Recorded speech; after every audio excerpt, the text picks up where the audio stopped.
Welcome to another episode of Feed the Trolls, and I think you probably are going to be able to guess what this one is about because of our guest, Miss Harvey, being here. And it's fitting that she is, because I think a lot of people know that I've been hosting some of the season finals for ESL Impact. I think over the last 2 years.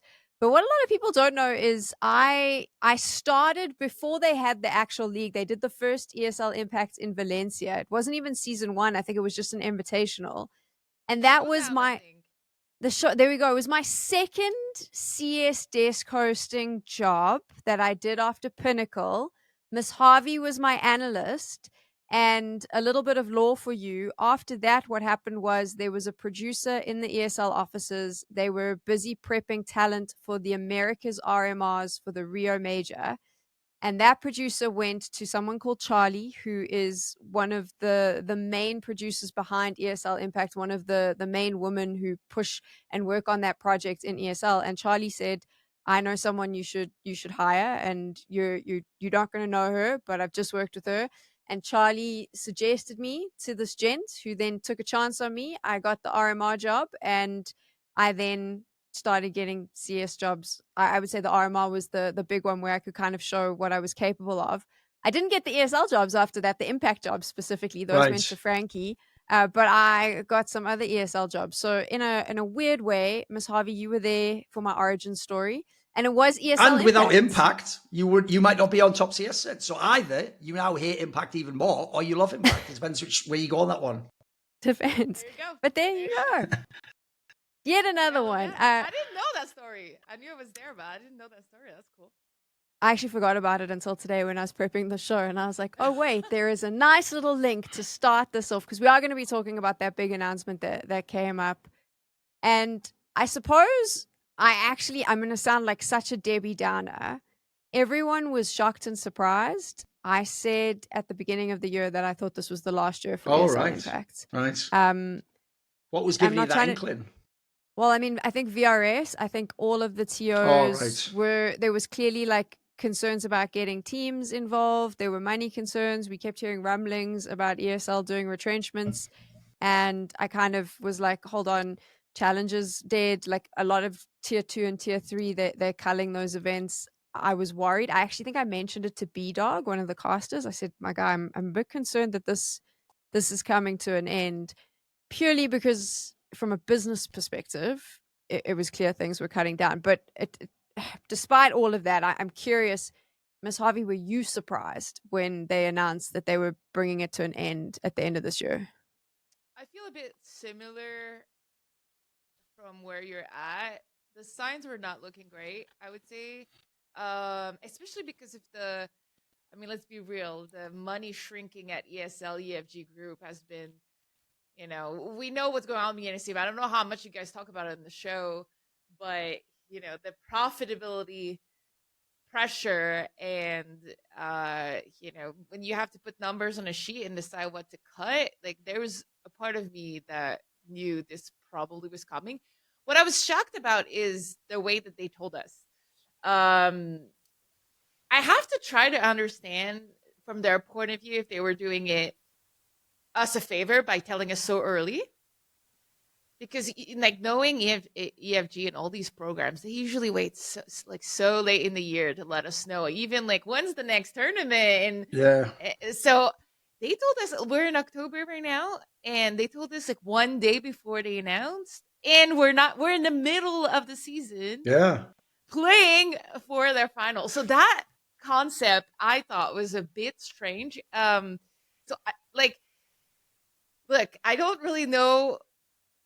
I can't speak to what is their reasoning thinking that this was going to go well, but they chose the right way for the community to be like, what the hell is going on? Yeah. What the fuck is going on? Because they did us a favor in a way. So maybe that was their plan all along. Sure. They were like trying to do some like spectacles so that sponsors and partners would step up and have a last chance to show that they can like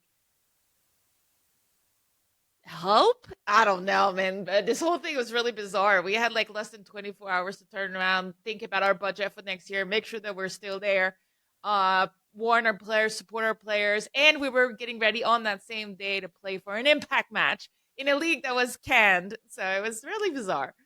That even implies to me, maybe it wasn't some like massive plan. Maybe there was just like a quarterly budget type thing. And then someone was like, right, I have to cut this much from the budget. If people haven't seen, this wasn't just about Impact League. Before this, ESL the last 2 or 3 years has been doing big layoffs. Yeah. Like some of the people that, put it this way, very famous people, even on camera personalities have been cut behind the scenes. Like people you would think would be the people that wouldn't get cut because they had big salaries. So I think if you look, there's cost cutting measures going on anyway. I even heard commentators now have been told like the next few years, you're not going to make as much day rate if you work ESL. You'll have to go down. They'll be brought down. And this is where it ties into the Saudi ownership, because if the Saudis' whole goal is to make EWC the top of the pyramid, well, you could argue they used ESL, the biggest circuit, as a scaffolding to make everything lead towards that. And in the future, they'll gradually take the scaffolding down. I mean, I think Maui said earlier this year, he'd heard behind the scenes that they were going to try and make the emphasis of ESL not as much about like what used to be Katowice, it'll be Krakow now, and Cologne.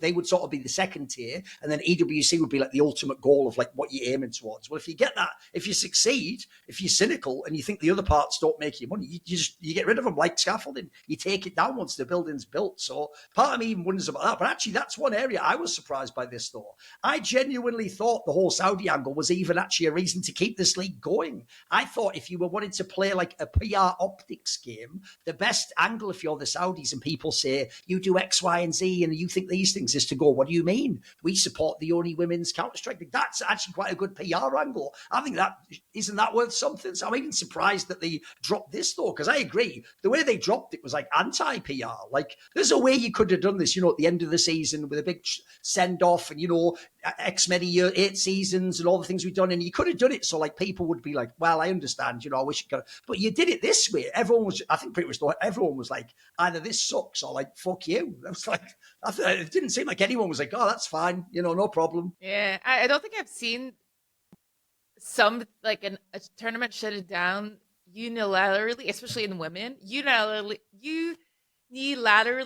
completely get like it just unified the whole community. Like people I've never seen talk about women. All right, sport. Sure, like, yeah. Like showed up and like that's awesome. I guess we're finally there when everyone thinks that everyone should play video games. So let's embrace that. I think what I struggled with was in the announcement was the comments about the economic model is simply not sustainable. Because it was never sustainable from the get-go. It was never going to be the money maker, right? It was never set up to be the money maker. It was set up to be an inclusive league where women could play. And to suddenly be like, well, now it's not economically sustainable. I'm in so much trouble because I work this project, but here we go. I mean, they didn't have, not anymore. They didn't have any other sponsors other than the sponsors that were sponsoring the main CS, right? This was something that I have vocalized behind the scenes. I never understood why we weren't actively, and when I say we, I mean people at EFG, why they weren't actively pursuing. I know that there are funds for women-led initiatives at many big corporates. There are many big non-endemic brands, which if you don't know, basically what that means is brands that aren't necessarily gaming related. So it's not Intel selling you a chip. Maybe it is a drinks company or a sporting brand or a makeup brand or whatever else. I mean, by the way, on a personal influence level, this is who you connect with, right? You connect to some of these budgets too, right? And they love women gamers. They love us. We are like these golden unicorns. So I never understood. I was like, why are we not pushing the league? Why is every sponsor of this league just the sponsor of the main league? Is this simply just something that we're adding on when they're selling it? I don't know. I don't have insight, but that was what it kind of felt. So I have insight on some of the sponsors and the way they're getting sold CS, and they're getting sold Impact as a package of the main event. They're not getting it sold. Oh, right. You have to sponsor the other product as well, right? Yeah, which sometimes can be good. Like if you look at the W in the WNBA and the NBA, if you sponsor the NBA, you have to support, which kind of makes sense in that sense. But if you're going to cut the project to save money, then like your business model is probably broken in the first place. And so For me, I have a pretty big theory that to sell women and diversity, you kind of have to be a woman. So I don't It's very true. honestly, I don't know behind the scene who's selling what at ESL and EFG if they have women in the partnership teams on the cell team. But I think that's the most important thing. Throughout my career, it's really hard to be in a meeting and in a call to have that passion resonate through a man's eyes. It's just as simple as that, you know? But when I'm in a call, and I assume it's the same with you, Sam, like you can feel how we feel that this is so important in our lives, right? And that there's that little extra thing that people are like, okay, I'm on board, you know.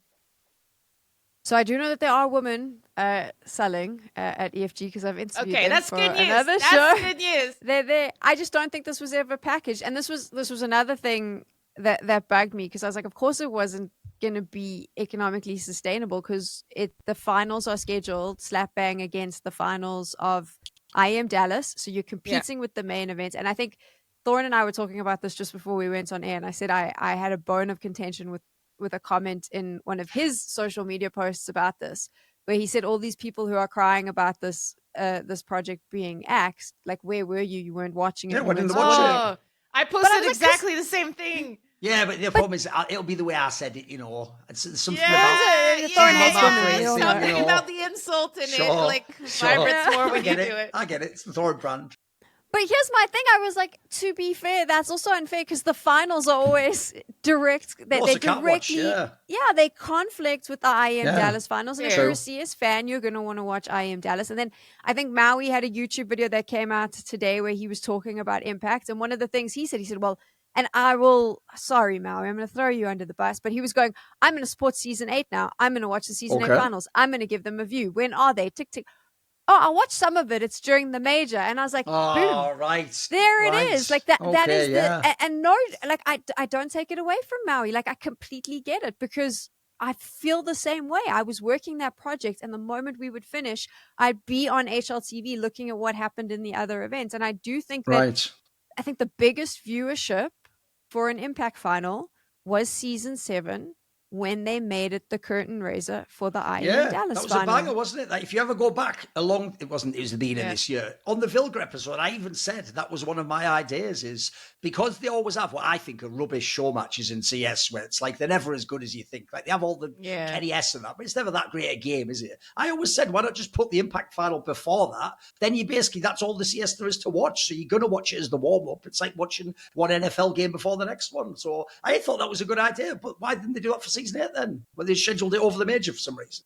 They put it during DreamHack. But I mean, Miss Harvey, all those years ago, you said the exact same thing. I was at the table when you were speaking to the producers, being like, it should be on the main stage. We need a main stage. It should be the curtain raiser. Yeah. I mean, it used to be like that. I don't know if you guys remember ESWC, but the women's final was either the day before or right before the main event. I remember we had to delay the main event of 2012, I think, in Paris because our match was like 5 hours and the venue was closing and they just had to start the main event behind the scene in the backstage and they completed the backstage without the stage. And so it used to be a piggyback thing, a warm-up thing. And then for whatever reason, it shied away from that to be honest, I don't understand how it shied away from that. Maybe like the first couple show matches were fun, but then after that, like, what's the point? You know, or you bring them back when you have like a new map, maybe to showcase. But even at Oakland, I don't know if you guys remember at IM Oakland, Intel did like a show match with our teams with CLG Red, and at the time, I believe it was Zaz's team. I forgot their name because they kept changing org. Yeah, sure. But Inferno was being brought to CSGO for the first time, and they did like a show match between us two teams on the stage in the arena on Inferno. So it was the first time that that's also a good gimmick. It's the first time you can see the map. Yeah, everyone wants to see how it plays. That's a good angle. Yeah. And so it was fun. I remember they did like a 4-man boost banana, like stuff like that. And those were really good ways for us to create superstars because I do think like Kate, I'm gonna take the WNBA concept again, like Caitlin Clark. You need like these superstars Yeah. that drive eyes, and so you need them to become famous, and you need them to be in the public space. Like everyone knows about Caitlin Clark. No one Yeah. knows about her play style of basketball, but they know who she is, and they Sure. want to watch it because Sure. she's on the on here at any moment, and so yeah. So I think I'm not sure why they didn't do it before, and I'm not sure why for season 8 it's gonna be conflicting with the major, and that kind of sucks. By the way, the other reason why it's obvious to do it that way to me is the best model I've actually seen in sports at the moment is the UFC, right? They didn't just make a separate women's UFC and have that a separate pay-per-view. It's on the same card as the normal UFC. It's just the UFC. So when it's like a women's title fight, that's towards the end of the card, probably oftentimes below the male fight, sure, but that'll be like the second to last fight. So if you know how the UFC's watched, you watch the whole card from the beginning and then you just see all the fights. Yep. So I actually think that's a great way to make people, even who wouldn't think to tune in, watch one, and then suddenly they find a fighter they like, or they see a style they like, and then next time around they probably won't tune in for that one too. I think it's a good way to like make people gradually get acclimatized to it. Yeah, it's good. It just seems like it works as a model. I'm with you. Yeah, I also think. I was going to say, I don't know. Again, I don't have insights. I'm sure there's someone from ESL watching this being like, you have no cooking clue what you're talking about. But I'm pretty sure that they cut some costs in season 7 when they ran. So what they did is obviously instead of having a stage at DreamHack with that whole setup, they came in a day after the gents moved off the backstage setups. They put the women in there. So they had all of those booths set up. They had all the camera crew there, used the same team. And then obviously when it moved to the stage, you're using the IM. So the IM Dallas team is doing, you've got a couple of extra camera guys and sound guys, and then they move us to the stage and we're working directly with the IM Dallas team. That's going to save you some money, I presume, because you're not paying the rental of the stage, which I think if people don't realize, even though ESL and DreamHack and all of them are together, they still invoice each other. So DreamHack will still be like, you're paying for your stage space and things like that. But this way, the ladies lost out on a stage, but then they get the main arena stage, and there's a cost-cutting space, I suppose, because you've now got the setup ready and you've got the same teams and you've got the same prac rooms and things like that. I mean, I would think that would have been the better model for the last couple of impacts. Obviously, that wasn't the case. And I know that the final event at the end of the year is always at DreamHack Winter, which obviously then conflicts with the major because it's meant to be the dates. Yeah. Yeah, and I think it's meant to be the CS, sort of the CS stage. So if you're coming to DreamHack and you want to watch Counter-Strike, there will be a stage with Counter-Strike and its Impact. So I get the idea of trying to make it stand alone. I just don't know if the economic line that we saw from ESL and saying that the model's not sustainable, because there is this really like personal part of me that goes, okay, but for years people have been telling you that if you make a few tweaks, it could work better, and you didn't make any of those changes, and it was clearly going to be a problem to make it a financially viable project, and now you're using that as an excuse, because that's what it kind of felt like to me. Like, I have like two thoughts when it comes to that. First of all, I want to give Impact, like Charlie and Dagny, who are running most of the Impact, both product and broadcast. I have to give them props because the Impact product improved so much in the last couple of years, from like the way that they did seasons and they listened to the community, and not only that, like it was actually working. Like people were getting better and players are getting better, and you can see it in the space. But I also think that it caught, like, putting back the problem on costs is interesting to me, because our regular CS tournament making money? No, that's the big question. Yeah. And so if that's the case, then they made a choice, right? Yeah. Like it was a deliberate choice. Absolutely. We're losing money on A, we're losing money on B, so we don't care as much about B, so let's cut B. That's Oh, I know what you mean. They made it almost sound like this project doesn't make money, but that yes, implies that the rest does. But like, no, if anything, yes, the rest loses even more. There's even more yes. tournaments. Yeah, And so absolutely. that's what Exactly. I have True. as a Right. as a problem in that statement too, which is like, okay, fair, it didn't make money. How much money are the other tournaments making? Yeah. CS tournaments making? Not at all. Cool. So then that's my problem I have with it, and I'm sure it's pissing people off behind the scene at EFG Sure. on that project. Um, and when you take a look at the post that they did 2 days after, oh, you guys care about this? Well, we're gonna see what we can do. That I know. really It's a bit late now, isn't it? I know what. That was like, what do you Yeah. mean? Oh yeah. Also, by the way, I actually just looked it up now, Sam. That approach of doing the final at the male tournament worked. If you look at season 6 final, so the one before, Yeah. the final of that was Furia Female, Imperial Valkyries, who were the two best teams at the time. That only had 15,000 viewers. The one that was on before the male final, which didn't even have the Imperial Valkyries, who were the biggest team, that one had 102,000. It was almost 10 times more because it had a bigger stream where people are going to see it goes live. They're going to come in and tune in. They're going to be waiting for the male final anyway. They're going to just get an experience. That seems like you cracked the model. You can get 100K for a final. You'd think you'd replicate that immediately, not shut the project down the next season. I think that was my biggest thing with that, though. And Miss Harvey, I mean, you mentioned Charlie and Dagny, and there were so many times where I know they did have so much conversation with people, broadcast players, whoever else, and I know that they were fighting quite hard for a lot of these, and I know that they've wanted the show match to be the women's final for a very long time. But it was exciting, and I think it did get people invested. The views were there. And I mean, we can go around and round in circles. I think it was something that people had been feeding back for years. And like Thorin said, the numbers showed. But here is the question, because this is, I suppose, I've seen a lot of these posts online about people saying, well, we need PGL and Blast now to step up, set up a league. I mean, is it financially viable? And I know we can do the straw man argument of saying, is any CS tournament financially viable? But it is obviously a question when you're going to put resources into a project, is what is the return on this investment? Ms. Harvey, in your opinion, is there a return in kind of trying to come in and set up a women's league now?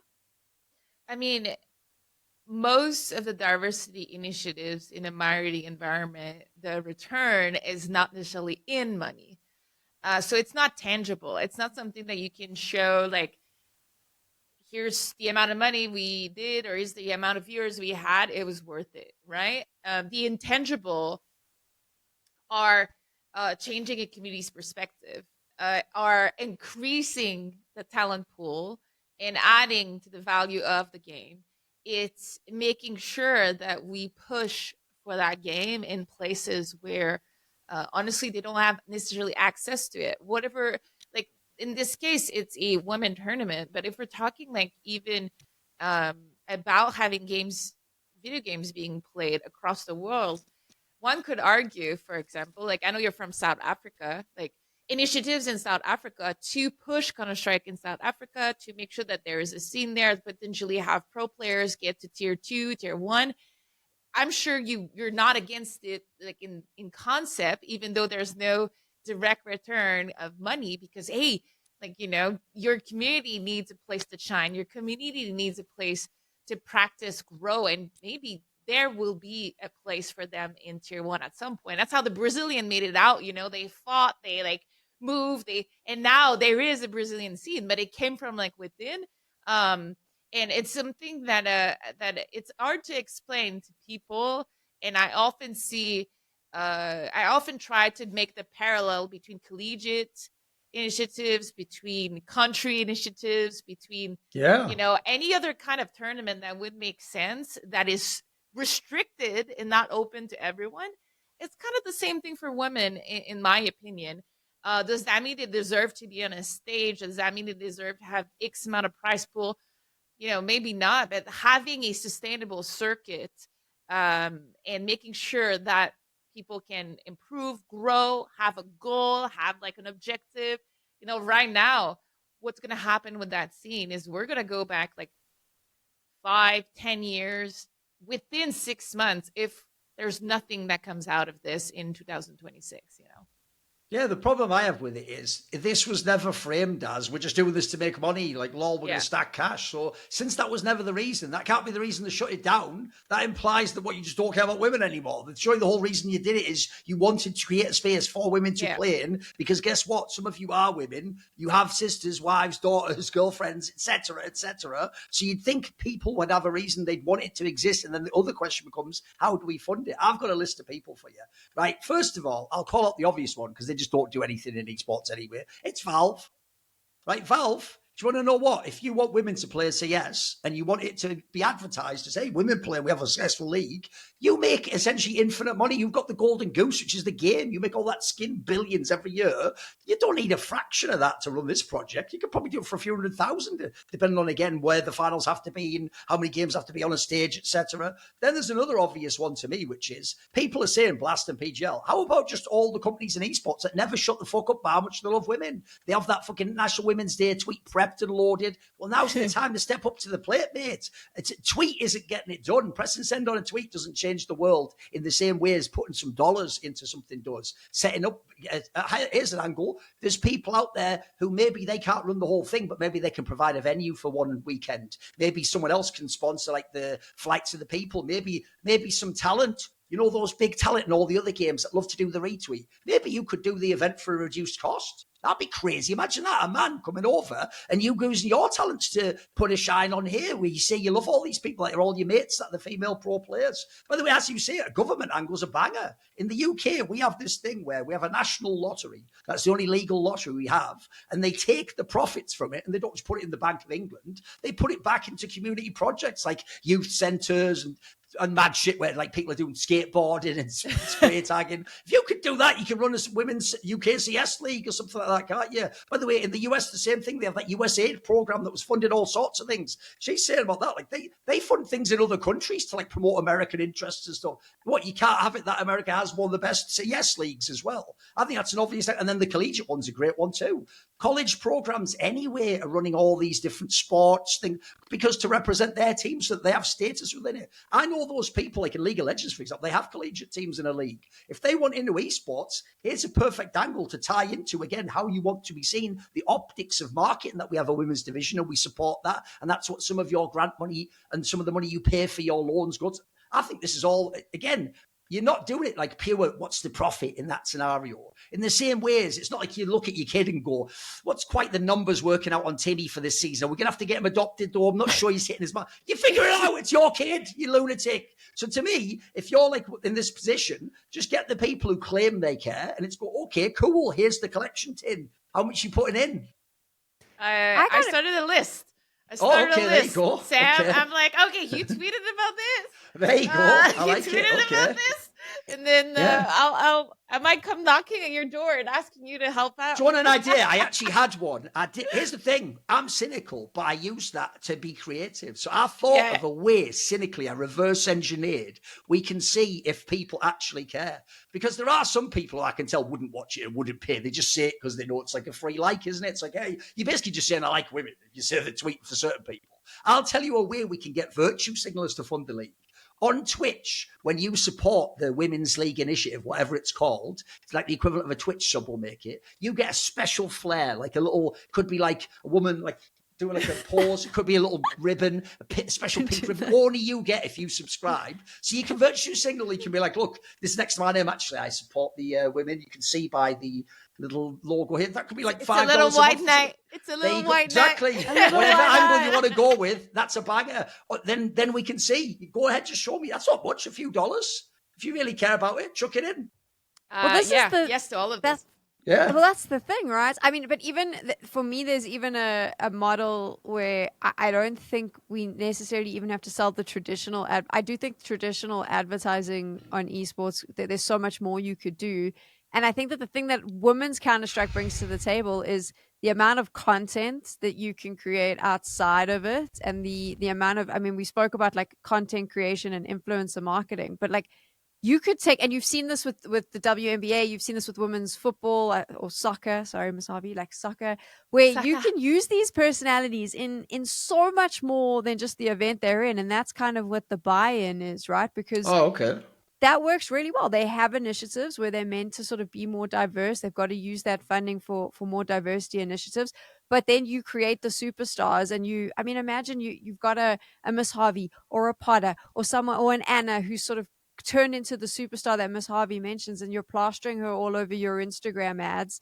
That does work. Like it is something that people are doing, and they're spending money sure. with other athletes. And I've seen them do it with other esports. A lot of the time they'll contact a Shocks or a Laurie or a sort of presenter. But imagine if we could build the players up to the point where the players are now the ones that they're kind of coming after. You see them working with streamers. There's so many different avenues, but I do feel like we're all saying this, and I think there's probably someone watching who's going, well, why didn't ESL do all of that? And I'm like, well, because they're a giant corporate machine with lots of cogs. It's not like someone can just run off and go rogue, Ms. Harvey, and start making all of these decisions, right? It's got to go through a million people, and no one kind of understands. It's easier, I suppose, just to attach it to your main product and add it as a value add.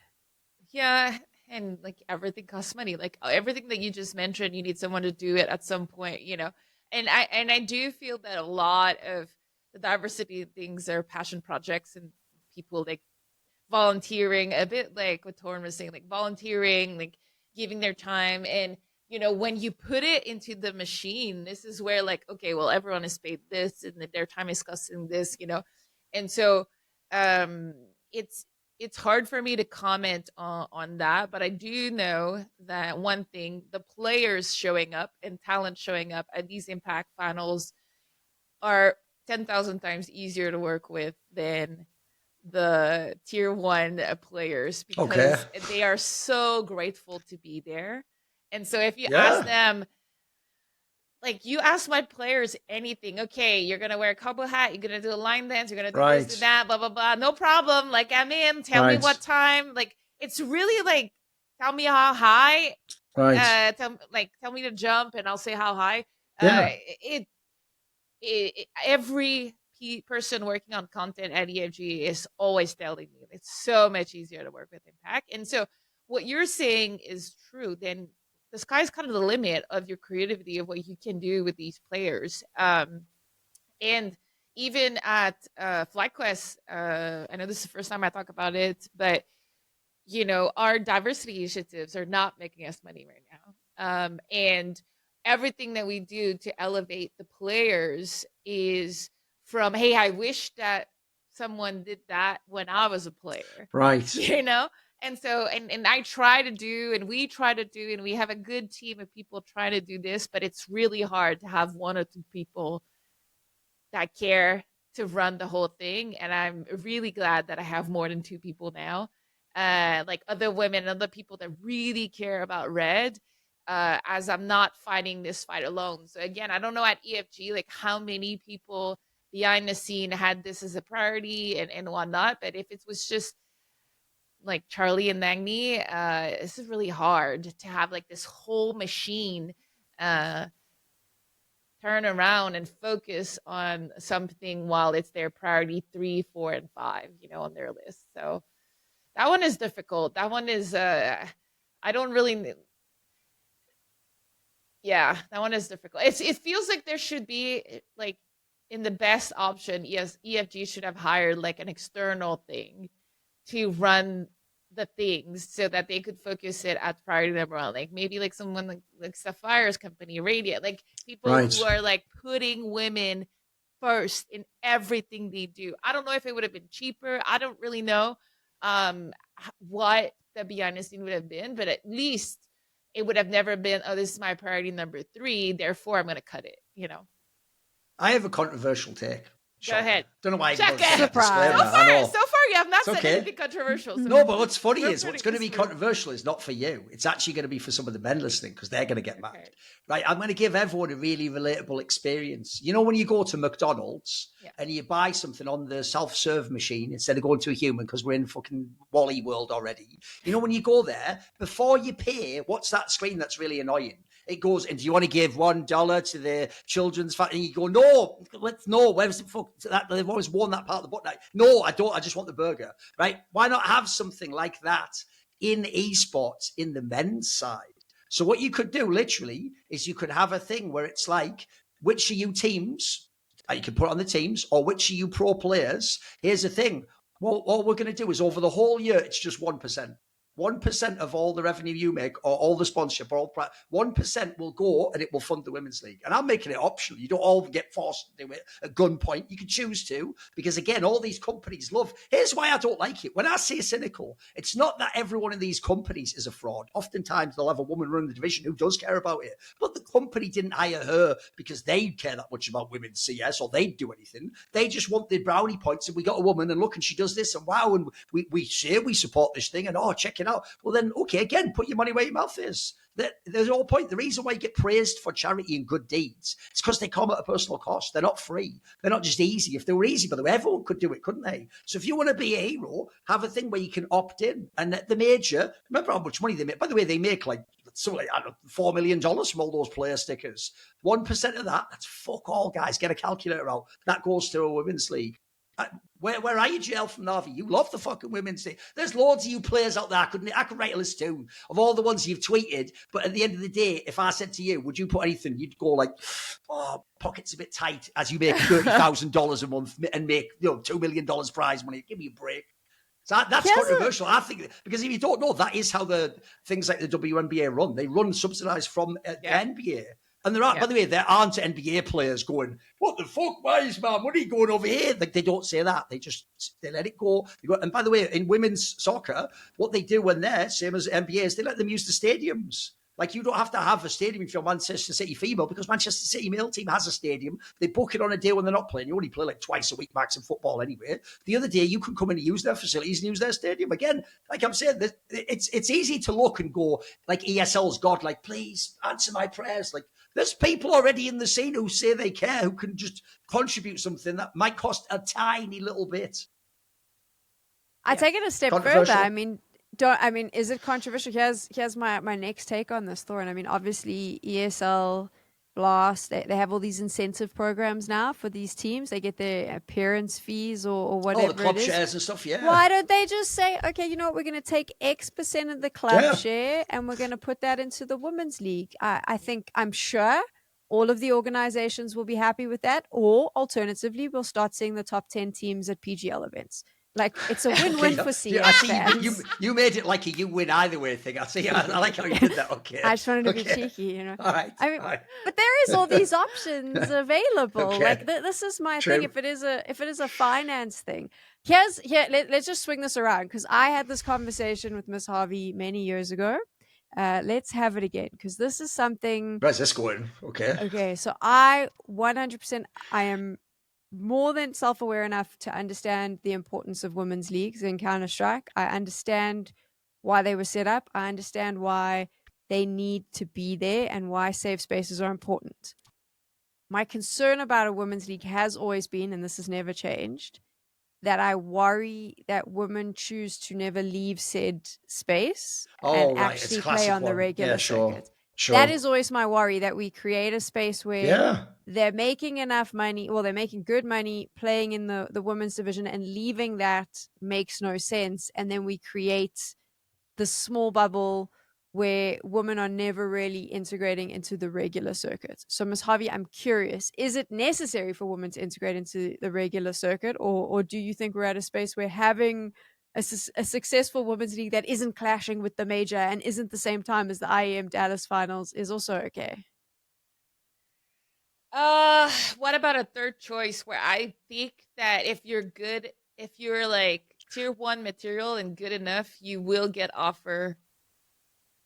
stand out and get offers. And I have to take the Fluorescent example in Valorant, where Fluorescent was so good that in the GC circuit, like playing within a diversity circuit, that she got offers from 3 top tier 1 teams. Okay. On the season that she chose to go to Apex, I think in Europe, I knew for a fact she had more than one VCT team offer at the moment. I think she had 3, 2 confirmed, and she was looking at the third. And so for me, I think that the space is ready for phenomenal women to be considered outside of that circuit. Maybe not in my era. I remember I played for tier 1 teams in the mixed circuit, and it was still very difficult to get respected and all that kind of stuff. But in the current era, I think it can happen. And you see most of these top teams in Impact playing in the mixed circuit. So if they were not playing in the mixed circuit, I would totally agree with you. But in NA, and I would say with Imperials and a couple of the others in EU, we mainly play in the main circuit, right? Impact is like 7 matches a season, and then some sort of playoff, and then you go to the main event. Like, that's not a lot. Like last week, every day we had conflicting 2 to 3 matches for ECL Challenger Cups or CCT Cups or whatever. Like, it was all mixed tournaments. And so I think that it's a non-problem nowadays. But the way that I see it, like, all of my players want to go tier 1 solo, right? They all want to make it there. But so they'd be willing to break up and go into and join a mixed team, basically, right? That's their goal, to be the best Counter-Strike player in the world. But what I'm saying is, like, you have to stand out way more in the Impact circuit to be able to accomplish this. You know? And it worked with Valorant, with Fluorescent, and this is the way that I see things. I want to support them as far as possible so that one day they outgrow the program and they want to go in the main circuit. At the moment, we're just not there yet when it comes to our players. Yeah. I mean, I will say that people do miss that, in theory, that is much more likely than a whole team of women that have only played the women's circuit, then playing in the male tournament being awesome. Like, it's more likely that you get one in the same way as, I always give this example in the male game. In the male game, Nico comes from Bosnia. Can anyone even name another Bosnian CS player? I can't. Like, as far as I know, his cousin Hunter, even then it's like, are they Serbian, are they Bosnian? They have like a dual nationality. That's it. If he had to play with only 5 Bosnian players, you would have never heard of Nico. Or he'd be in a cup in the first round and he'd get eliminated. So he has to go and play with an international squad. So in the same sense, I know what you mean. It's way more likely that you get the best female player and she could join a team of whatever level, could be tier 3 in men, could be tier 2, whatever it might be. It's more likely that will happen than the entire team can just go over to the circuit and go straight up. Yeah, I encourage it. I think, like, there's a place for everyone. And at the moment, I think my players personally would rather play together in tier 2, tier 3, tier 2, than try to go into a mixed team tier 2 alone. Right. And that's why I felt the same at some point. And so I encourage that. I support that. And if one day they're like, hey, I have an offer for tier 1, I'm like, let's fucking go. Let's embrace it. By the way, I'll tie that back into budgets too. There's a way you could also talk to a sponsor, give us some of the budget to have a spot that a woman can play in our team, and then that will obviously be better marketing. We can use her in the marketing too. You can do that same cycle angle too. That works. I mean, it's funny because I have thought about sponsoring. I don't have the budget right now to sponsor a League of Legends team, but I have thought of sponsoring one League of Legends woman player to. Great idea. To, like, go as far as she can and payroll. She's in tier 2, so she can, like, I've thought about this quite Make a reality series about it or something, blow it up, make it a spectacle. Yeah, you can do all this stuff. The only problem with me is I don't know much about League gameplay, so I would be a terrible coach and supporter. So I need the buy-in from, like, more people. And here's the other thing: when everyone says ESL has to do it, right? Miss Harvey and Sapphire don't have to do everything in all of women's esports. Like, true. They're only human themselves. They have to go to sleep too. Like, they have other projects they're working, including their own jobs. So there has to be some other people step up. You're right. I do like that, where we're just like, okay, Sapphire and Miss Harvey will save this. She'll save it. Yeah, don't worry about it, right? I'll retweet it when it comes around.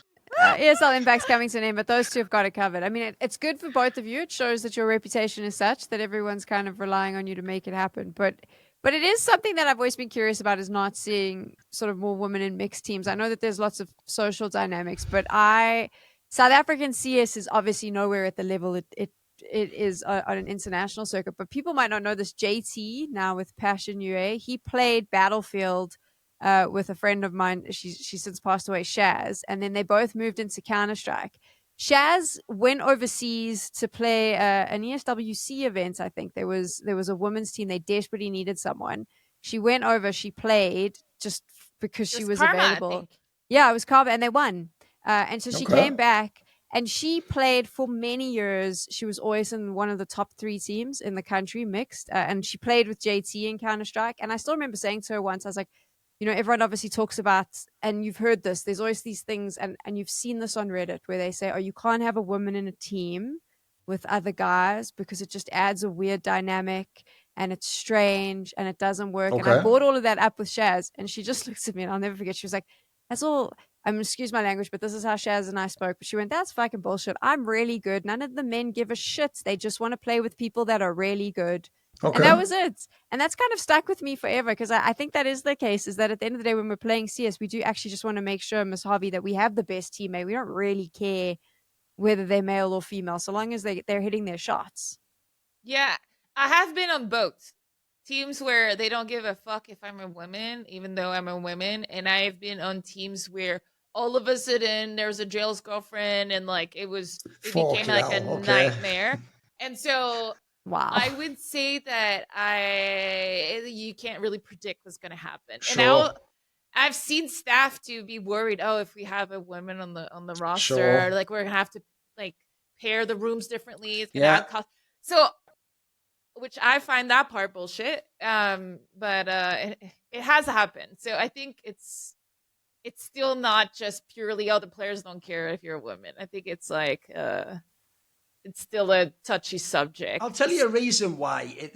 I find with all these topics, what gets people out of silly thoughts where they get caught in slogans is just stop thinking about it as men versus women. So I always give the example when someone goes, why are we funded a tournament for worst teams? You mean every single regional cup in the world that isn't like Russia or something it's so like true. that? Like, logically, they have a Mongolian cup before they have the Mongols. You have an NA. By the way, NA fans, if you're an NA, everyone on Reddit's from NA, right? You all want fucking NA cups, you idiots, because you're not as good, aren't you? And you know you wouldn't win the money if all the EU teams got to play. That's the same concept. Women have their own ones, right? So that angle's mad. And then here's another one in teams, right? The idea of, but if you have a woman there, all the men might fall in love with her. That is like an idea for like 15-year-old boys. These are adults who are all over 18, who are professionals traveling around the world, making massive salaries, playing a sport for millions of people. They're not all going to do some silly like comic book idea of what would happen if a woman walks in the room. And this is really going to bake your noodle. What if already a top male player is gay?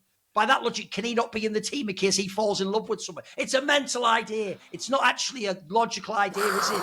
Like, already, by that logic, would you go, hey, don't see me with him, don't put me in the same room with him, I've heard he's gay, he might fall in love with me. You would never say that, would you? So why would you say it about a woman in this case? Because as we say, we're not saying the woman wants to be there like she's fucking going to be playing the cymbal and you're playing the bass guitar and the other guy's singing. She's actually a pro player. She's there because she's good at the game. Our job is go in the booth and play the fucking game. Just funny you were saying all of this, but these arguments will continue on they the will, internet. of course. That is just never Well, stop. I mean, there's a great point. You know, there's not a lot of gay men player coming out, and I'm sure that maybe there must be some behind the scenes, just like in sports, I've no doubt. Yeah, there are some in League of Legends, and I applaud them. Yeah, sure. Because it's very, very rare at the moment. Sure. Yes, I don't know any, to be honest. So. I mean, this space is a little bit more closed off to diversity than what we can see in other games. Sure. And it kind of shows when it comes to these kind of things. Let's just embrace the fact that who knows what is going to come from the ashes of Impact, even Impact itself. Are they going to come back and say, like, hey, we listened and we found, like, a compromise for now until we find better sponsors? Or, like, here's how the roles we would need to fill? Because you know, what you said earlier, Duncan, was like really important, which is, okay, we can find casters who maybe will donate their time. We can find like, you know, but who's going to organize all of that, true, right? True. And what if it is Impact? All of a sudden it says here's all the roles we can't fill. Yeah, it's a good idea. You know, here's what we need, and we're just going to be transparent with the community, and whoever wants to step up. Like I need the tournament organizer to run the league in NA. I need the tournament organizer to run the broadcast in NA. Like I know so many people personally that would do it for free.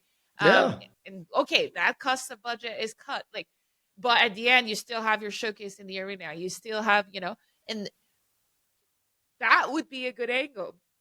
Again, I kind of want to do it, but at the same time, you know, like All right, I'll give you the other example, the most famous example ever of someone who's really good at their job, giving their time for free to people that they think it's called pro bono as a lawyer. Yeah. You are a lawyer, you get loads of fucking money defending scumbags and criminals and people. And then what happens is on the side, for the goodwill of society, you represent people who don't have money and can't afford a lawyer or have a particular cause that you believe in society. So the same thing, right? Notice this isn't even a 1-for-1. There's like 2 seasons of Impact or something like that a year. It's not like CS where there's a CS tournament every 2 weeks. You could probably do your normal job. And then if this is your passion, if you really want to see women CS grow and have a space for people like your daughter to play in or your wife to play in, then you on the weekends or maybe once every month, you give a few days of your time and you help run this. Yeah, you bring your skills. Could be logistics, could be marketing, could be PR, could be content creation, whatever it is. You just donate your skills to doing all this sort of thing.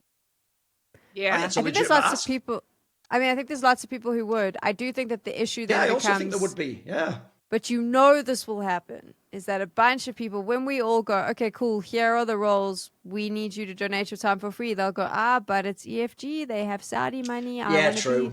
How can they not pay me? And then we've just, the little vicious circle of greed continues. That would be my biggest worry. That's kind of what has been happening too, like with some of the roles in Impact, right? They have a limited budget and like, people are turning it down behind the scene if it doesn't work. So I do want to say though, I saw a couple comments where people were like, how come like Impact hasn't reached out to the other tournament organizers? And that's kind of, I need to step up for them. That's not true. They have been super vocal about how they want to partner with other tournament organizers like PGL, Blast, whatever. Anybody that wants to join in and support the league and have like one final BSL, one final league in Blast, like they are. That sounds like a great idea. They're like tennis. Super That's down. the French Open. This is Wimbledon. Sounds great. Yeah. They would love it. And so I just want to correct that narrative because I think. Fair enough. I think we are harping on EFG a lot in the community, but in the end, they're the only one that ever did anything. Yeah, they deserve credit for doing it in the first place. Yeah, I know. So we still like are craving something, and they're the only one that kind of give us something to live for. And it sucks that it's gone, and hopefully it will not be gone for long. But where is everybody else? It comes down to this: like, where is everybody else? I want to circle back to something you said right at the start, though, Ms. Harvey, which I hadn't thought of at all, where you mentioned, like, with them making this announcement now in October, sort of so early in the middle of the season, maybe it was a Hail Mary in the hope that, like, the response would sort of tickle some marketing manager somewhere and they would go, wow, we're going to come in here and save the day.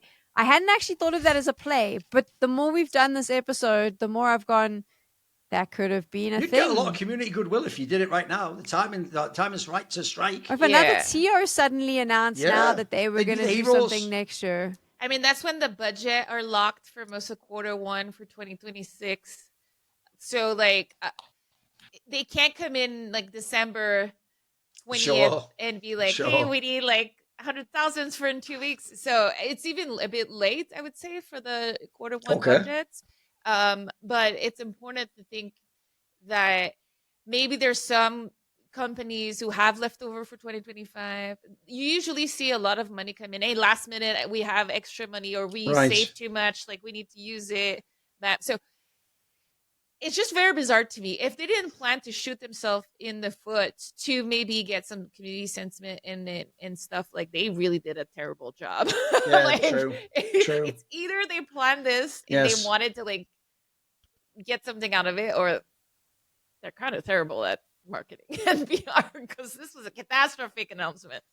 By the way, I'll make another controversial statement. Look, I do say this knowing that like there's not really any danger whatsoever, right? You know what? I'll put my money where my mouth is. If you pay my flight to the event, I'll be the analyst for free. Now, admittedly, I don't know that many people would accept that offer. That's the problem. I mean, you would be ruthless. I would do it. If you want me to be the analyst for one of these like finals, just bring me along. I'll do it for free. You have to pay the flight though. Me too. Pay the flight too. Yeah, do it. I would do it too. Again, it's not like it's every week. It'd be like 2 times a year. It's no big deal. I would say we just got 2 analysts. That's 2, and like 2 of the biggest names in competitive Counter-Strike. That's 2 day rates off the table immediately. Have just said that they'll do it for free. Boom. There it is. I think that I'd host for free if it's you two. I'd Okay, happily there you go. do There's it the if desk. that's We've my got the desk right There here. we go. Come on. there But you go. my there you go. expectation is it has to be you two. I'm going to do it for Okay, free if yeah. it's you two. Okay, the there Three we go. Musketeers. We'll do it all Do together. we ask for the hotel? Do we pay our own hotel? That's No, they pay the expenses, They but pay we'll travel. just contribute. Okay. Here's the thing: it's No only a day few rates. days. We won't do No we day won't rates. charge for our Easy. services. Yeah, but we'll do it Easy. properly. Yeah. I mean, I did it most of my career. You've I done don't know loads of about it, yeah. Yeah. it She was does free. like online cups at like $100 cup or whatever. Meanwhile, she's all professional trying to be like, oh, I'm just out with Big Brother. Yeah, I can do this cup this weekend. Right, I've got to go back now. Like, fucking hell. She's already contributing all the time. Yeah, true. Most of my career, Yeah. I volunteered in this Sure. pro bono thing. So that's just crazy that someone would pay for my hotel. How Absolutely. exciting. It's like we're making it old school very soon. Yeah. Also, maybe there's no more prize pool. You just win some True, vouchers and true. a keyboard. But True. there you go. I mean, It'll the be prize like pool- a throwback. The price pool is so symbolic, even today. Like, Yeah.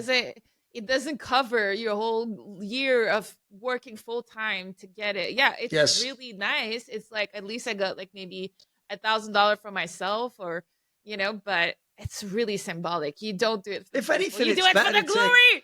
Yeah, you win for the sake of being the best. If anything, Yeah. it's better to have the money be the salary now. That way, you know you've got the money coming in every Yeah. month. The prize purse. It's not 20 years ago. It's not just about winning the prize money. Yeah.